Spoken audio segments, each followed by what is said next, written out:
হবিগঞ্জের দত্ত পরিবারের গল্প অনেকেরই অজানা। যে পরিবারের ১২০ জন সদস্য ছিলেন প্রথম শ্রেণীর গেজেটভুক্ত কর্মকর্তা, একসময় উপমহাদেশের শাসন ব্যবস্থায় ভূমিকা রেখেছিলেন এই গৌরবময় পরিবারের সদস্যরা।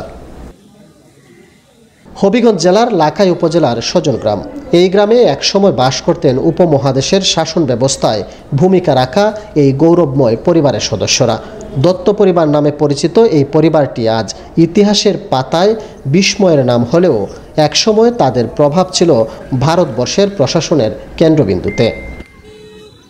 জানা যায় এই পরিবারের অন্তত ১২০ জন সদস্য ছিলেন প্রথম শ্রেণীর গেজেটভুক্ত সরকারি কর্মকর্তা। ব্রিটিশ আমলে তারা ভারতের বিভিন্ন অঞ্চলে সাব ডিভিশনাল ম্যাজিস্ট্রেট, জেলা প্রশাসক, কর কমিশনার ও প্রেসিডেন্সি অঞ্চলে গুরুত্বপূর্ণ প্রশাসনিক পদে কর্মরত ছিলেন। দত্ত বংশে এখানে এই যে এইদিকে বাড়িগুলি ছিল, এগুলি গেজেটেড কর্মকর্তা 120 জন কর্মকর্তা ছিলেন। বলা হয়ে থাকে দত্ত পরিবার ছিল উপনিবেশিক ভারতের প্রশাসনিক কাঠামোর একটি অংশ, যাদের একাধিক প্রজন্ম শাসন করেছেন এই উপমহাদেশের জনপদ। তবে এখন আর এই পরিবারের কেউ সজন গ্রামে বাস করেন না। স্থানীয়দের ভাষ্য অনুযায়ী 1947 সালের দেশভাগের পর থেকেই দত্ত পরিবার ধীরে ধীরে বাংলাদেশ ত্যাগ করতে শুরু করে। সবশেষ সদস্যটি মুক্তিযুদ্ধ পরবর্তী সময়ে দেশ ছাড়েন। গ্রামের মানুষ এখনও স্মরণ করেন লাল ইটের এই পুরনো প্রাসাদ দৃশ্য ভবনটিকে, যা স্থানীয়ভাবে পরিচিত দত্ত পরিবার নামে। কেউ কেউ বলেন এটি ছিল দত্ত পরিবারের শেষ স্মারক। যদিও ভবনটি প্রকৃতপক্ষে দত্ত পরিবারের ছিল কিনা সেই বিষয়ে নিশ্চিত কোনো প্রামাণ্য দলিল নেই।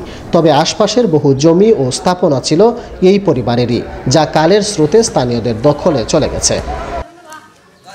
এইখানে যে বাড়িটা, এটা জয়নাথ ভট্টাচার্য নামে এক ভদ্রলোক, উনি এখানে ছিলেন। তারপরে তারা ভারত চলে গেছে।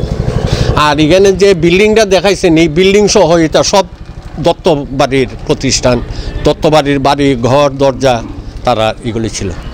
তৎকালীন সময়ে আমি ছোট দেখিনি যে আমরা শুধু সুসম্পর্ক আছি। সমস্ত কমিউনিটি যারা মুসলমান আছে তারা বামু পর্যন্ত চলে গেছে। আজকে ইরম বলবো আমার কাছে।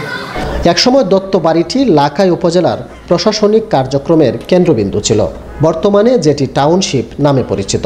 উপজেলা প্রশাসনের কিছু দপ্তর ভবনটির একটি অংশ ব্যবহার করলেও বর্তমানে সামগ্রিকভাবে এটি অযত্ন অবহেলায় জরাজীর্ণ। ধ্বংসস্তূপে পরিণত হয়েছে পুরো ভবন। এক সময়কার প্রভাবশালী পরিবারের প্রতিচ্ছবি আজ নিঃসঙ্গ এক স্মৃতিস্তম্ভ। যদিও এখানে অনেক পরিবার বসবাস করছেন। দেশ ত্যাগের পর পরিবারের কেউ কেউ গ্রামের মাটি ছুঁয়ে গেছেন। অনেকে গ্রামের উন্নয়নে ভূমিকা রাখার ইচ্ছে প্রকাশ করেছেন, কিন্তু গ্রাম্য আধিপত্য আর গ্রামবাসীর লোভ লালসায় সেটি সম্ভব হয়নি। 2008 ইংরেজিতে ভারতের ডেপুটি হাই কমিশনার বাংলাদেশে থাকতেন। উনি হঠাৎ করে একজন এমপির মাধ্যমে আমার কাছে ফোন দিছে যে আমরা আসবো লাখাই, আমরা দত্ত পরিবার দেখার জন্য। ঠিক তাই 2008 ইংরেজিতে উনি আসছেন। তখন আমার বলল যে এই বাড়িটাতে একটা হাসপাতাল করব করে চাইদা তাই ভিজিটিং কার্ড সব আমার দিয়ে গেল যে আমার সঙ্গে আলাপ করবেন। ঠিক আছে।